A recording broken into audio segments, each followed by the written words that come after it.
자, 엔저스 데이터 분석 첫 번째 강의를 시작하겠습니다. 오늘 강의의 주제는 시퀀싱 기술의 발달이 되겠습니다.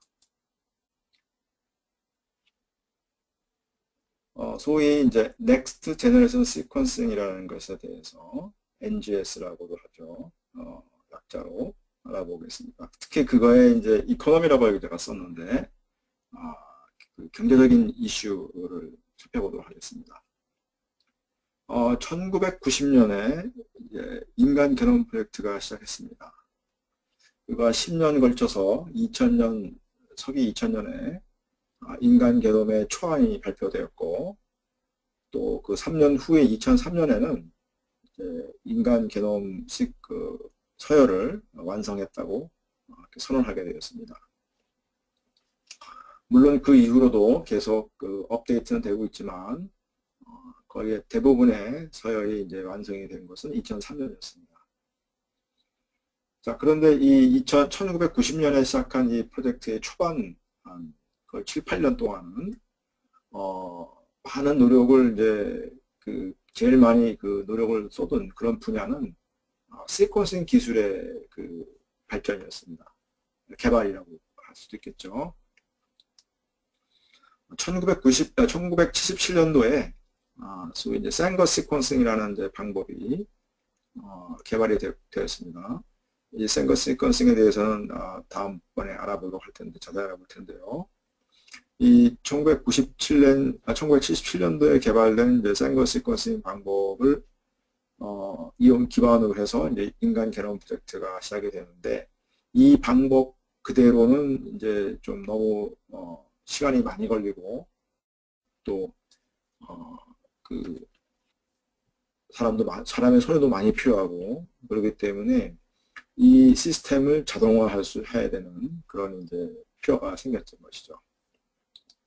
그래서 많은 양의 시퀀스를 고속으로 시퀀싱 해야 되는 그런 필요가 있었기 때문에 프로젝트 90년에 시작해서 상당 기간 동안 이제 시퀀싱 기술을 발전시키기 위해서 노력을 했던 것입니다.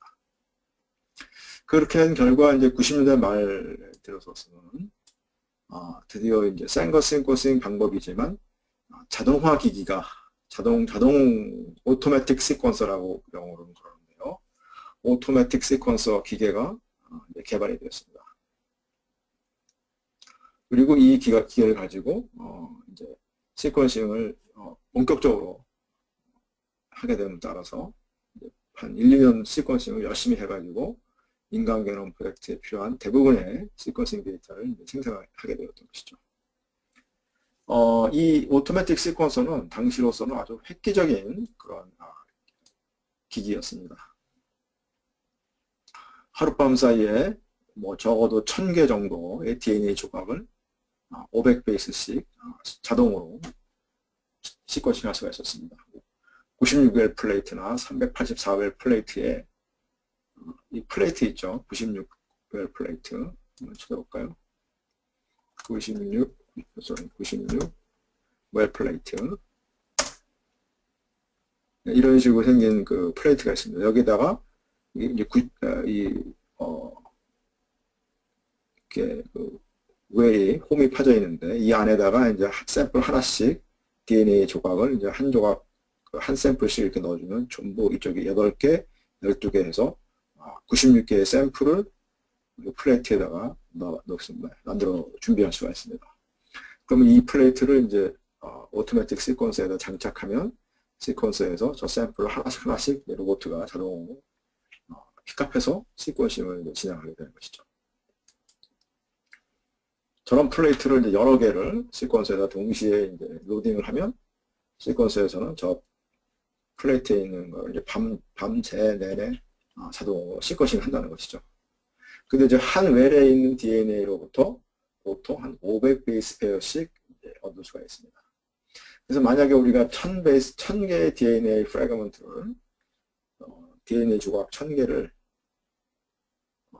시퀀싱 했다 그러면 1000 곱하기 500이니까 500 킬로베이스 페어가 되겠죠. 하룻밤 사이에.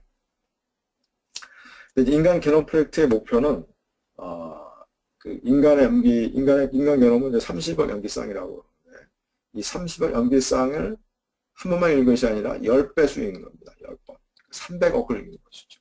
그렇게 반복수를 10배로 해야 정확한 이제 시퀀스를 우리가 알아낼 수가 있기 때문에, 시퀀싱이라는 것은 항상 에러가 섞여 있을 수가 있기 때문에 그 반복을 많이 해서 이제 그 에러를 이제 제거하고 정확한 사회를 얻을 수가 있는 것이거든요. 그래서 이제 그때 그 당시에 이제 시뮬레이션을 해보니까 10배 정도는 읽어야 아주 정교한 데이터가 얻을 수 있다. 이런 이제 계산이 됐던 것입니다. 그래서 이제 10배수, 즉 300억 베이스표를 시퀀싱 하고자 했던 것이죠.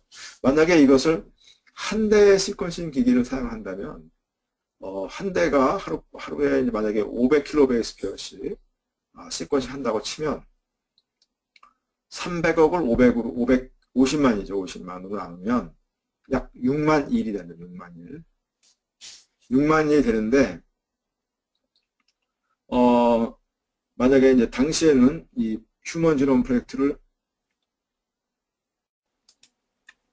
당시에 이 인간 게놈 프로젝트는 전 세계에 있는 약 20여 개의 시퀀싱 센터가 이제 컨소시엄을 이루어서 이 프로젝트를 진행했습니다.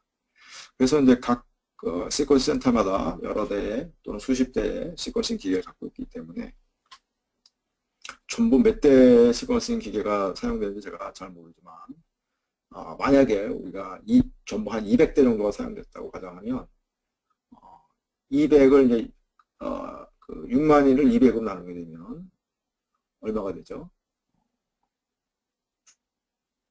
그러면 300 정도 되나요? 300? 300 정도 됩니다. 300. 거의 1년이라는 얘기죠. 노는 걸 좀 빼고 1년 정도의 10개월 정도 1년 정도의 시간이 걸리는 양이라고 하겠습니다. 200대의 시퀀서가 동시에 진행이 된다면. 그리고 이제 그러니까 이제 상당한 그런 양이었죠. 그 시간도 이렇게 소모되지만 이제 비용적으로도 당시 시퀀싱에 사용된 소용된 기계, 이제 시퀀싱 기계, 옥스메틱 시퀀서를 구입해야 되겠죠. 200대를 구입해야 되니까 이게 보통 한 대당 한 5억 정도 하거든요. 당시에. 그러면 1000억이죠. 이거만 해도. 그 기계값, 그 다음에 거기 들어간 시약비, 뭐 인건비 이런 거를 이제 종합을 하면 약 1000억 원이 들었다고 합니다. 기계는 이제 한 번만 이제 기계 이제 구입비를 이제 전체를 쓰지 않고 아마 그거의 일부분을 계산한 것 같은데 약 시퀀싱에 이제 들어간 직접비만 이제 약 1000억 원이 들었다고 그럽니다.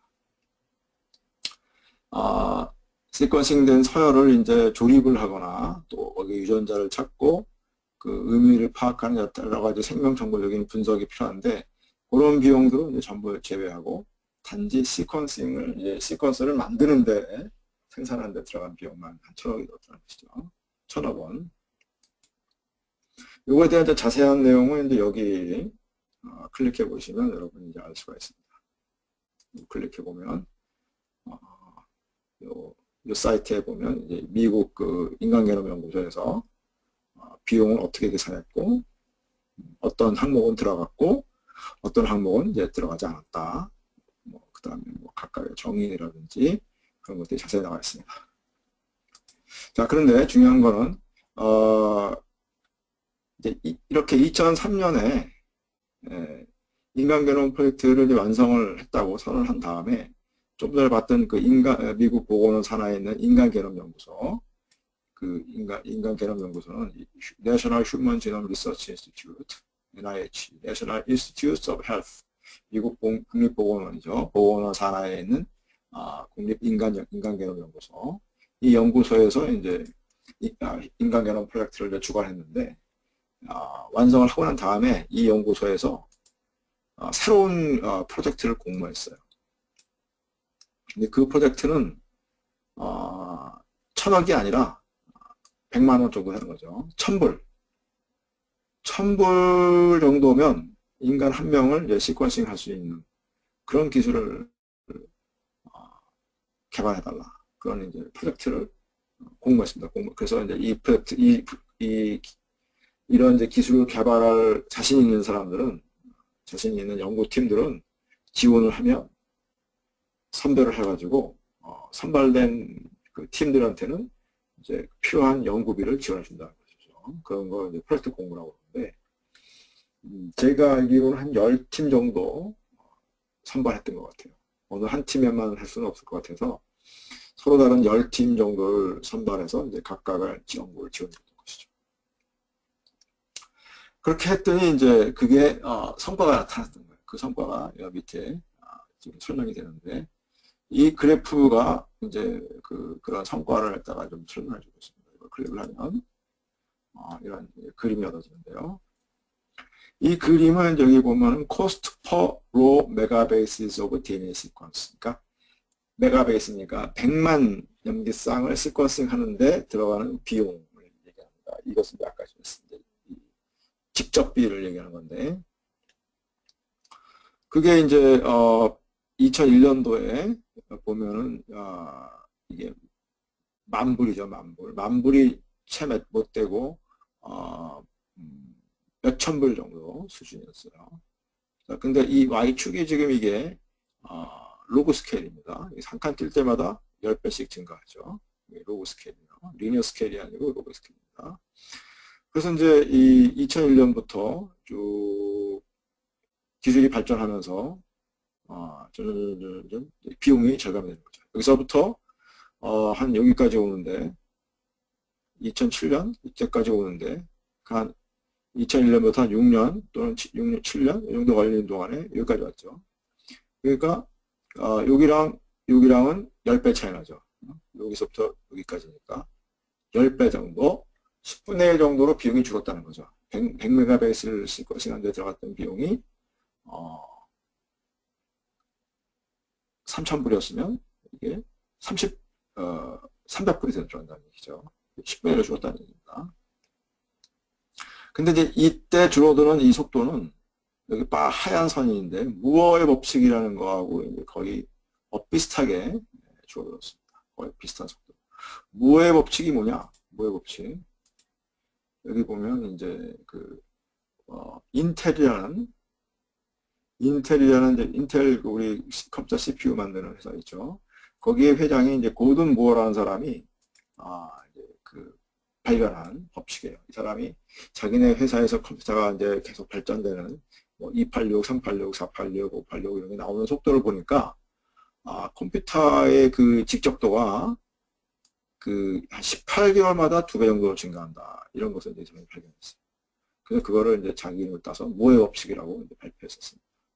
이 무어의 법칙은 이제 일반적으로 IT 기술의 발전 속도를 나타내는 그런 법칙이라고 보면 되겠습니다. 따라서 2001년부터 2007년까지의 그 DNA 시퀀싱 기술은 발전하는데, 그 IT 기술 발전하는 거랑 거의 비슷한 속도로 이제 발전했다는 거죠. 일반적인 사회적인 사회 과학 기술의 발전 속도를 따라갔다고 볼 수도 있겠습니다. 근데 2007년서부터 2008년 사이에 갑자기 이게 1년 사이에 100배가 좋아졌죠. 100배가 비용이 절감됐어요. 여기서부터 여기까지는 두 칸 오니까 100배로 지금 좋아진 거예요. 그 뒤로는 뭐 계속해서 내려가지만.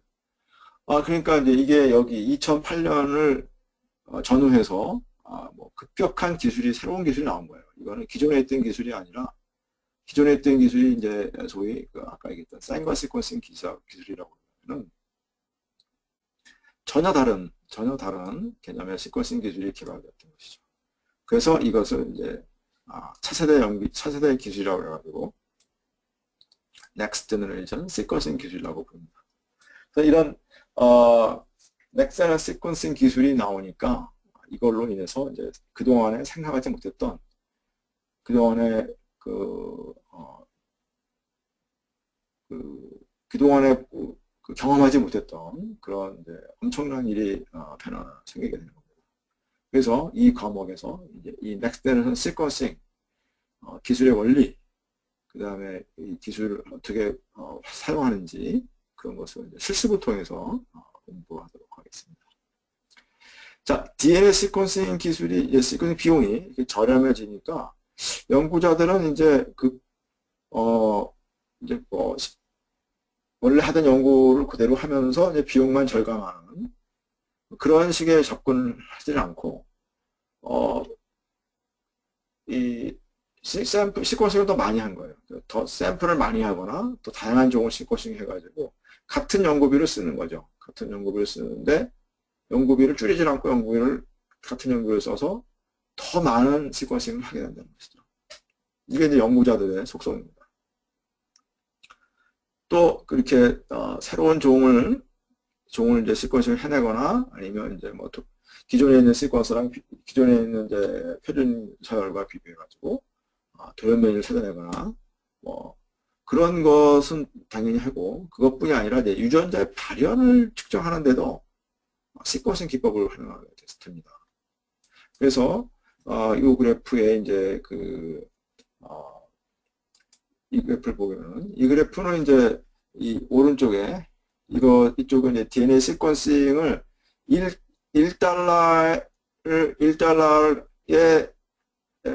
1달러를 투입했을 때 얻을 수 있는 DNA 시퀀스의 양이죠. 여기도 역시 마찬가지로 로그 스케일입니다. 그래서 NGS 기술이 나타나기 전에는 이 속도로 노란색의 속도로 이제 연도별로 90년도부터 시작했을 때 이제 시퀀싱 얻을 수 있는 시퀀스의 양이 이렇게 증가했던 거예요. 그래서 이제 이게 로그 스케일이니까 이게 증가하는 속도는 약 19개월마다 이제 2배 되는 거죠. 19개월마다. 이게 직선을 잘 조사해 보니까 두 배가 되는데 이제 19개월이 걸린다는 거죠. 그런데 이제 NGS가 나온 다음부터는 이게 5개월마다 한 번씩 2배로 늘어나는 훨씬 빠른 속도로 이제 증가하는 데이터 양이. 그런데 이제 이 속도는 이제 여기 보시는 이 파란색이 이게 뭐냐면 하드디스크 스토리지. 우리가 1달러를 주고 살 수 있는 이제 하드디스크를 살 때 그 하드디스크의 가격이 얼마나 싸지냐 그런 얘기죠. 요새는 이제 뭐 테라바이트 하드디스크 쉽게 얻을 수 있죠. 예전에는 기가바이트 또는 그 전에는 메가바이트 정도의 이제 하드디스크를 얻었었습니다. 초창기에는 메가바이트, 10메가바이트 하드만 있어도 굉장히 크다고 생각했었는데 어느 순간 기가바이트 그러다가 요즘은 이제 테라바이트로 이제 하드디스크가 용량이 커졌죠.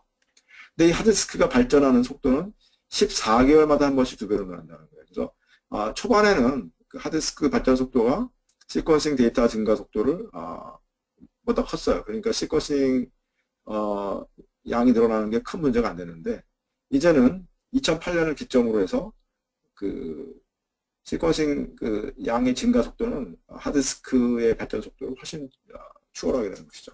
이게 이제 큰 문제가 될 수가 있겠습니다.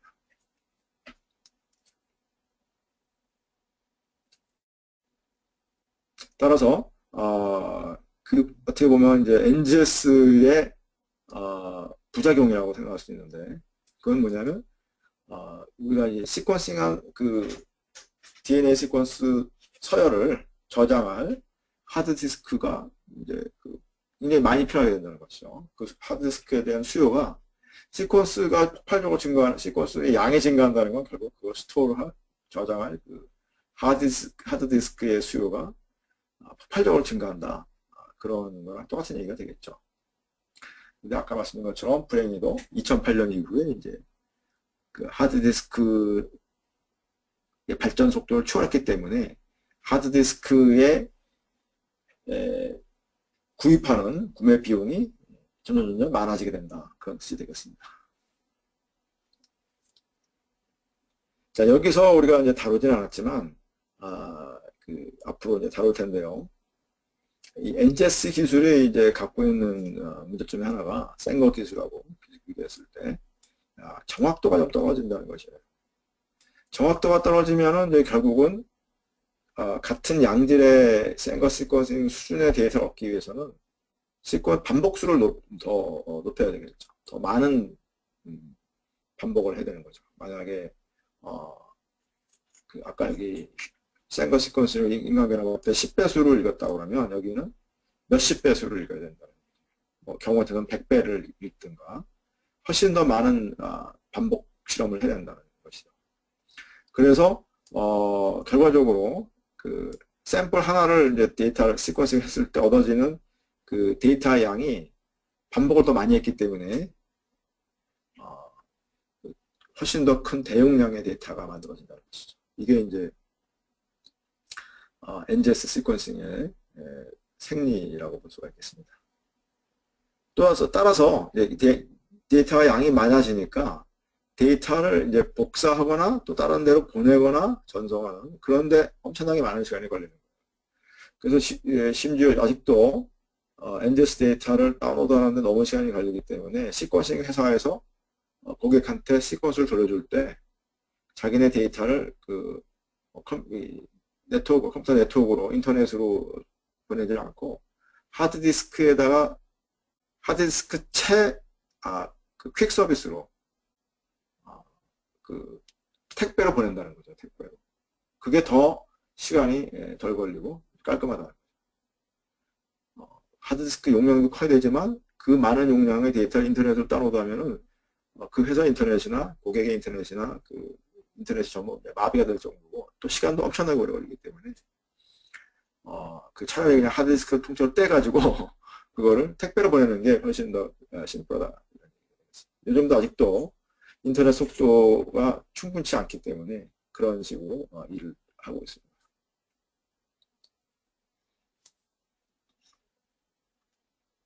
또 이제 생거 시퀀싱 기술에 비해서 정확도가 떨어지게 되니까 그걸 분석하는데 그런 이제 정확도가 떨어진 걸 고려하는 그런 이제 알고리즘이 필요하겠죠. 분석 알고리즘이. 그래서 알고리즘도 좀 복잡한 그런 측면이 있습니다.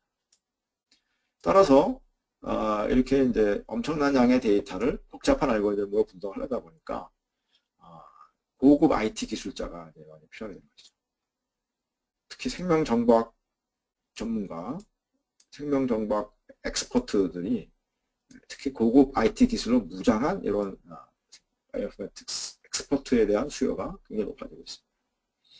그래서 여러분들이 지금 융합 전공이잖아요. 이 융합 전공을 통해서 IT 기술과 생명정보학 기술을 동시에 배우면 아주 이 시대가 요구하는 그런 인재가 되겠습니다. 컴퓨터의 하드웨어적인 측면에서 볼 때도 메모리가 아주 고메모리이고 또 병렬 컴퓨터들을 클러스터로 묶어서 그렇게 이제 사용하게 됩니다.